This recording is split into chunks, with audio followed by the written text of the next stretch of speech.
Será mesmo que escolher entre uma empresa com fins lucrativos e sem fins lucrativos é mesmo tão complicado? Eu sou o Tito Santana, sou empreendedor público e vem comigo que vamos simplificar o terceiro setor.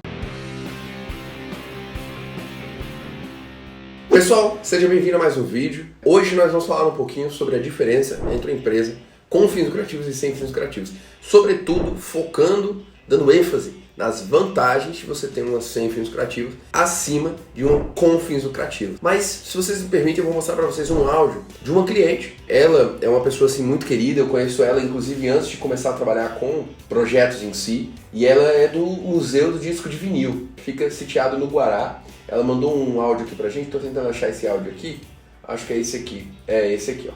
Deixa eu só carregar esse áudio, vou mostrar pra vocês. Ela me permitiu, autorizou mostrar esse áudio, né? E eu vou tirar a dúvida dela aqui no vídeo com vocês e vou explicar um pouco mais toda essa perspectiva dela. Por que as pessoas pensam dessa forma e qual que é a maneira certa de observar, de se atentar aos detalhes que envolvem uma entidade privada sem fins lucrativos contra uma com fins lucrativos. Vamos ouvir o áudio, vamos ver se dá para ouvir. Eu vou até aproximar meu telefone para pegar melhor. Oi, Tito. Bom dia, meu querido. Tudo bom? Deixa eu te falar. Eu queria sugerir que você fizesse um vídeo sobre a diferença entre você ter uma empresa, que você pode trabalhar com fins lucrativos, mas que você pode participar de editais, essas coisas do governo para a parte cultural, e a associação, a OSC, né, a Organização da Sociedade Civil. Quais são as vantagens de se ter uma OSC? Bem, o que a gente tem que observar primeiro?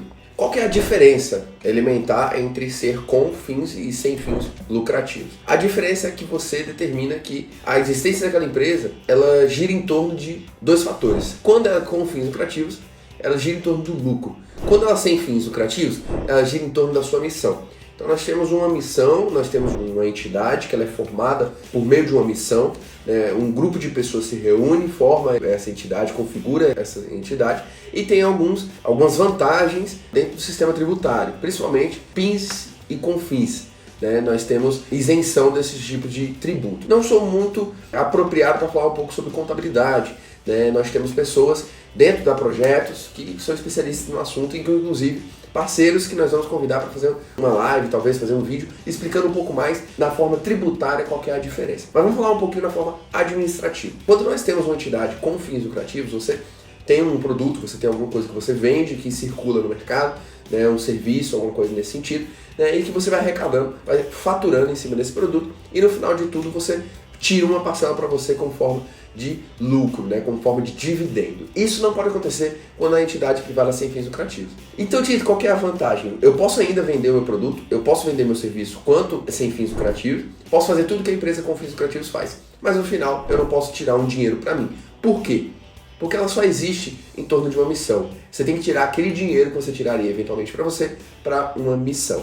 E para isso você tem algumas vantagens que, por exemplo, a empresa sem fins lucrativos não tem. Não só na questão tributária. Você pode acessar recursos públicos para executar o que você tem em mente. Por exemplo, eu tenho uma empresa com fins lucrativos, eu tenho um mega projeto, eu tenho uma política pública pensada muito forte, enraizada na cultura da minha empresa e eu quero fazer algum tipo de projeto, alguma ação dentro daquela política pública. Se eu sou com fins lucrativos, eu posso desenvolver? Posso, mas tem que ser autofinanciado praticamente. Ou eu faço com um parceiro, alguma coisa nesse sentido. Você não pode acessar recursos públicos para fazer esse tipo de atividade. Por que eu não posso acessar recursos públicos se eu tenho uma empresa privada com fins lucrativos?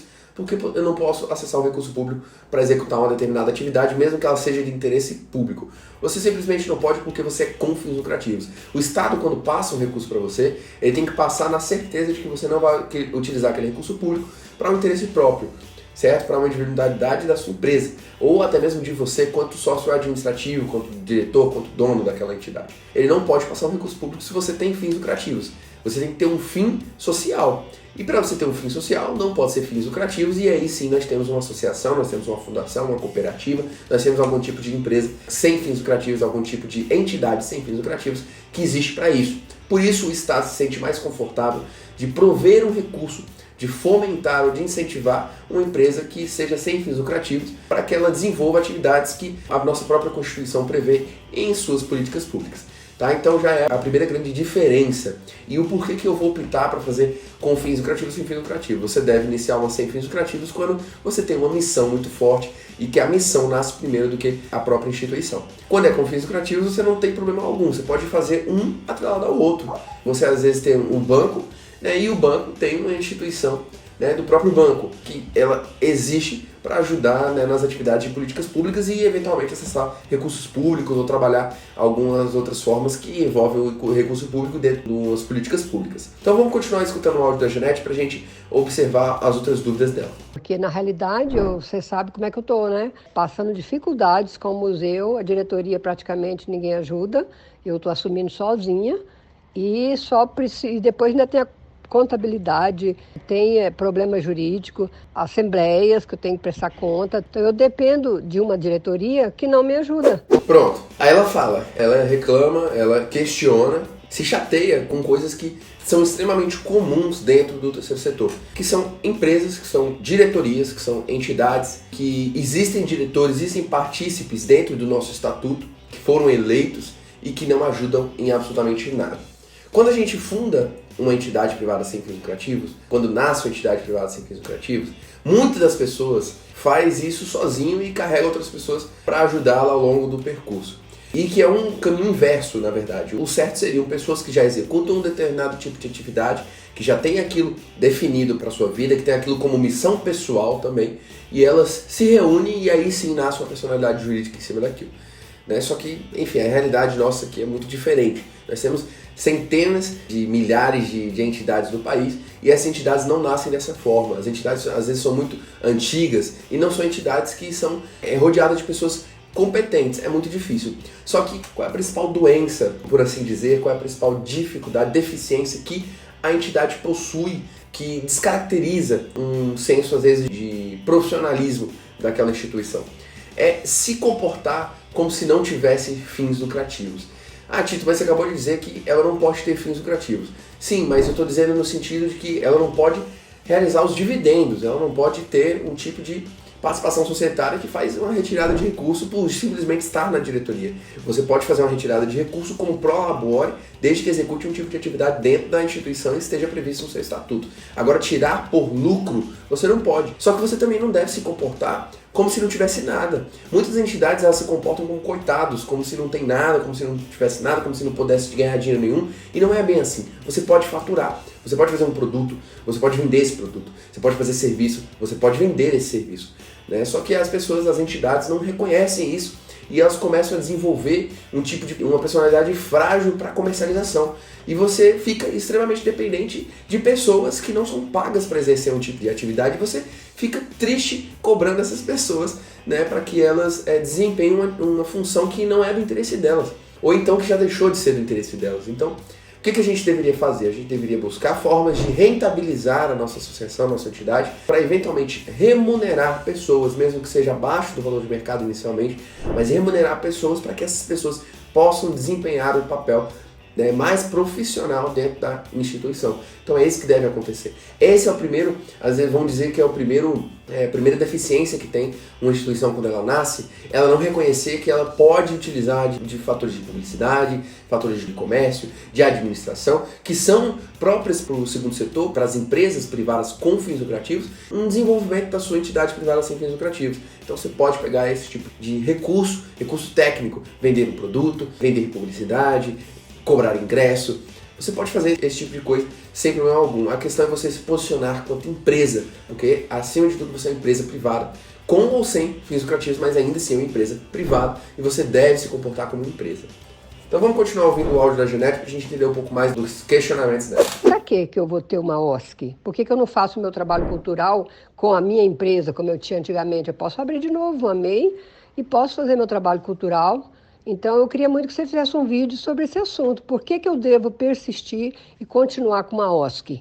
Que aí eu vou depender de mais pessoas, sendo que eu, como MEI, faço tudo sozinha, pago profissional, trabalho para realmente ter lucros.